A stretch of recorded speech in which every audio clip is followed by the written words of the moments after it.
Hi there. I'm Ellen Johnson, and I'm the owner of Serendipity Needleworks and the founder of the Stitchers Club. And I'm delighted to be here with you this afternoon for another episode of Needlepoint TV. We have a really fun thread that we're going to talk about some this afternoon. And before we dive in, I would love for you to do me a favor and tell me hello, tell me where you're watching from. Give me a thumbs up if you're over on Facebook so I can know that you can see me and hear me okay, and we will get started. Also, if you're watching this as a recording, please make sure that you tell me where you're watching from as well, because I do go back and try to make sure that I acknowledge everybody for being here and try to answer questions if any of them pop up. And speaking of questions, if you happen to have one during the course of our time together here today, or even after the recording is over, if you're watching this as a recording, please make sure that you type those in all capital letters, because it makes it so much easier for me to find those and to get those answered for you. So now, let me see. I see we've got people that are joining us both on YouTube and on Facebook. So I am going to go ahead and dive in. It's, again, like I said, it's wonderful to be here with all of you, and I hope you're having a wonderful day yourselves. So, good deal. All right. So today, we're going to chat just a little bit about a thread called Entice. So before we start, I'd love to know if you've ever used Entice. It's one of the newer threads from Rainbow Gallery, and it's a really nice thread to work with. Creates a beautiful finished look on your canvas. But so if you have used it, tell me in the comments. I see we've got people in snowy Colorado, and then we've also got somebody here from Australia with us, Massachusetts, Canada. So we've got people from all over. This is great. So thank you for joining me.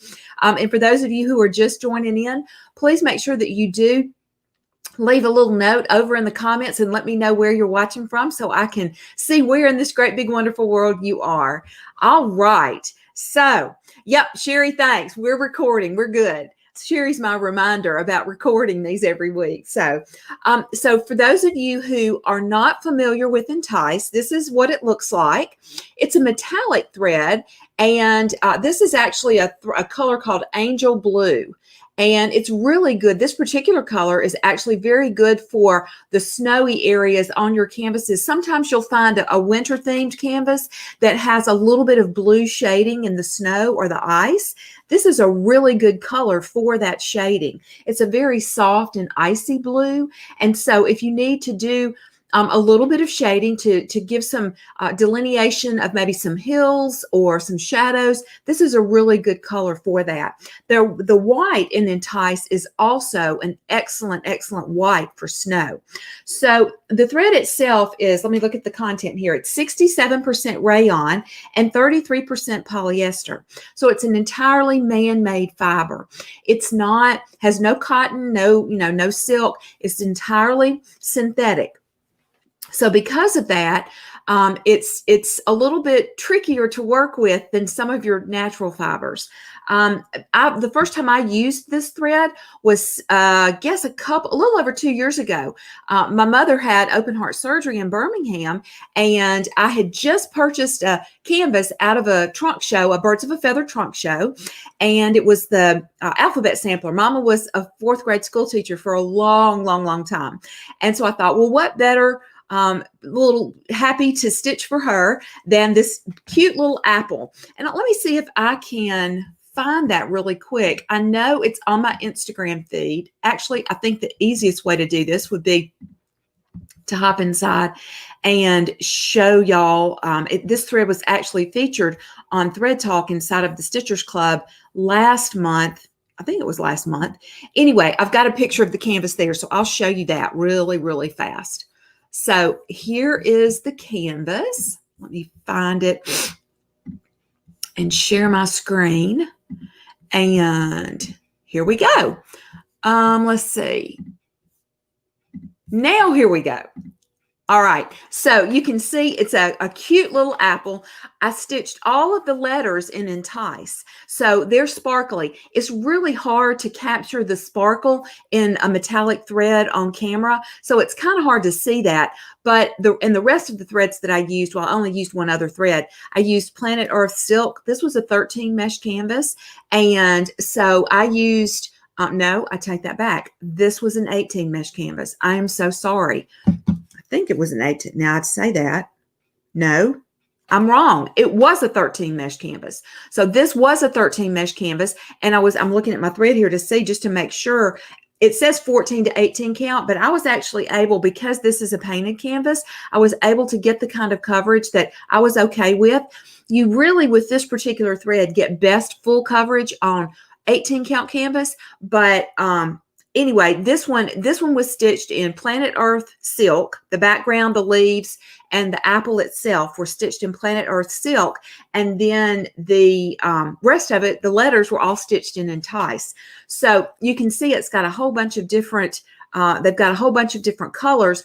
I'm going to, let me stop that share. And I do want to hop over and show y'all the Rainbow Gallery website, because they do have a really, really nice website that you can use for yourself too. You can't order from it as a stitcher, but you can go and look at their colors for their threads. So this is a really good resource for you to be able to refer to if you're looking for some information about a specific thread, or if you're looking for some different colors, or maybe to see what a particular thread looks like. They don't have examples of all of the threads stitched up, but they do have some really good different images of the threads. So let me go here now and share that with you too, so that you can see. Share my screen, and let's see. Here we go. So this is actually the page. When you go to the Rainbow Gallery website, you're going to want to go to the product catalog and then choose the threads option. So you can see that they have all of their threads listed out here. And Entice, they're done in alphabetical order. So this is Entice. And you can see, I'm going to increase the size of that. The colors in this line of thread are so clear and vivid. And that's one of the things that really, really appeals to me about this particular line of thread, because so many times colors can be muted or dull, but when you're looking for a thread that is just really has clear colors, this is a great one to choose. So now let me go back over here and get out of that mode. There we go. So you can see, again, like I said, they have beautiful, beautiful colors. I guess the specs on this thread are that it's good for needlepoint 14 to 18 count canvas, or 14 to 18 mesh canvas. For those of you that are newer to needlepoint, that means they're 14 stitches per inch to 18 stitches per inch, and that's a linear inch. You can use it also for long stitches, 16 to 13 count, 16 to 13 mesh canvas. And then you can also use it 11 to 16 count cross stitch. So it's really, like I said, it's a really good thread. There are a couple of things I want to warn you about though. It has a tendency to unravel. So let me show you what I'm talking about when I say unravel. So I think, actually, let me get rid of the share the screen. Let's stop sharing the screen. There we go. So you can see that, and this is actually cut at the fold, but you can see that it's kind of unraveling a little bit.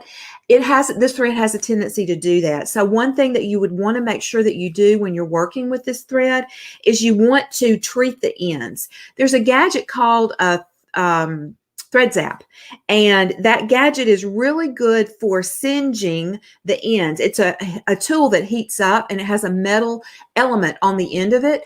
And what happens is it's battery operated, so you punch a little button and it warms up that element on the end, and you put the element to the end of the thread, and it really melts it is what it does, and it stops it from unraveling. Now you'll want to do that after you cut the thread and thread it into the eye of your needle.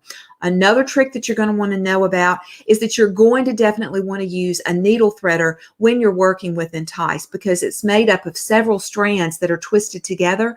And because you did see how it's unraveling a little bit, I guess you can kind of see, yeah, you can kind of see that a little bit. It's really hard to get all of those strands to thread into the eye of a needle unless you use a needle threader. So 2 tips: use a needle threader, pre-cut your pieces, and treat the ends of them after you thread them through the eye of the needle with the thread zap so that it's not as prone to unraveling.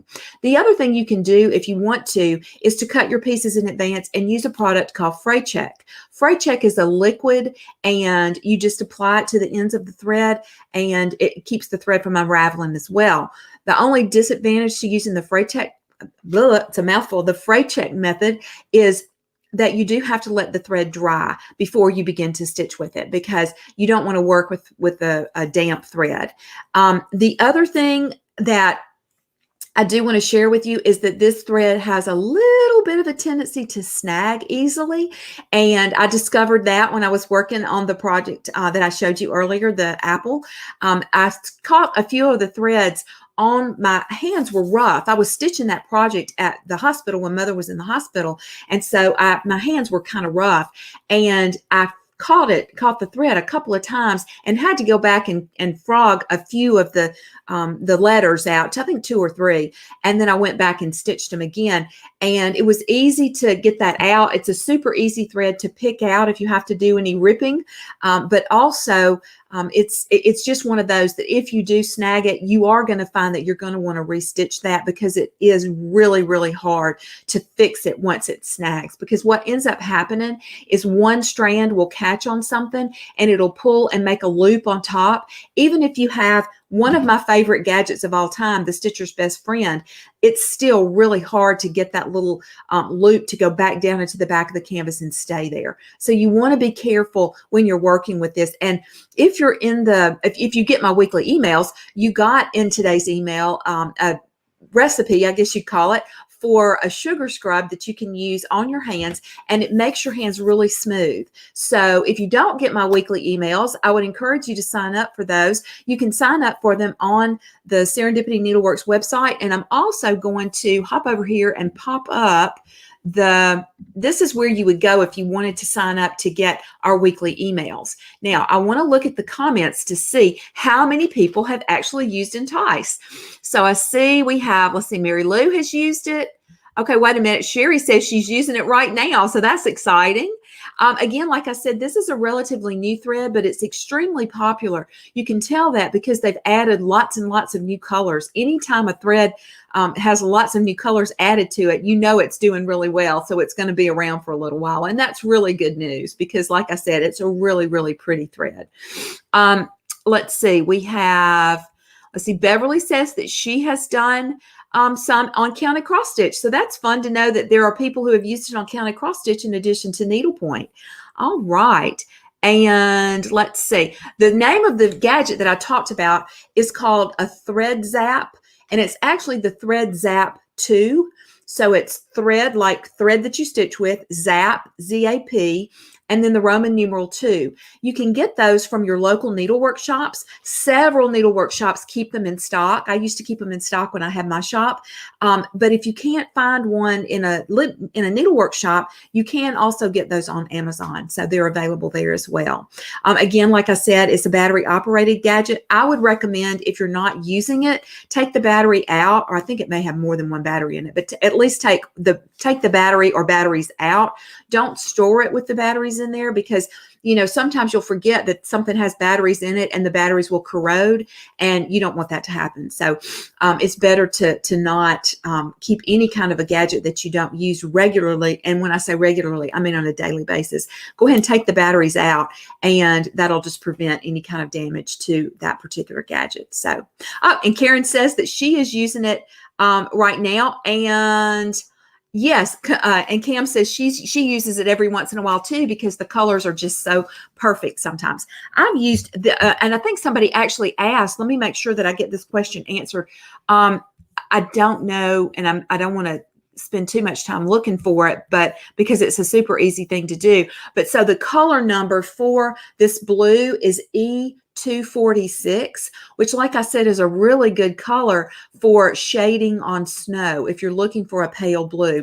I'm trying to think. I can't remember if they have a lighter blue. I'm sure they probably do, but a really good way to find out is to go, like I suggested earlier, to the Rainbow Gallery website, and you can look and see all the different colors that they have available. So if you're looking for maybe 2 or 3 different shades of blue, or if you're looking for a really bright cherry red, which I can tell you they do happen to have, yeah, anything, especially coming up on Christmas, I know they have some really good greens. They have some really good reds, some really good icy colors too. So definitely check it out.